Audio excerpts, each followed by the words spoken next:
Dumelang bagolo, leina la me ke Itumeleng Makgaka, ke tswa ke le ko Moruleng. Tsatsi la kajeko ke itumetse thata go bona buka yaka e tlhagile. Leina la buka e ke kwadileng ke Motlhaba o Namile. Motlhaba o Namile o tswa mo seaneng se se buang se re Thupi o rile ke lebelo, motlhaba wa me o namile, motlhaba wa re ke namile.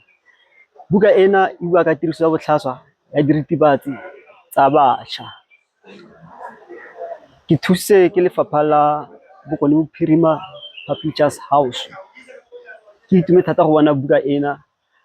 Ga o e batla buka ena, dinomoro tsa ka tsa WhatsApp ga o e batla o tla mfitlhela mo dinomoro tse di latelang tsa WhatsApp 064 780 1964, mme tsa mogala ke 079 63 45 716.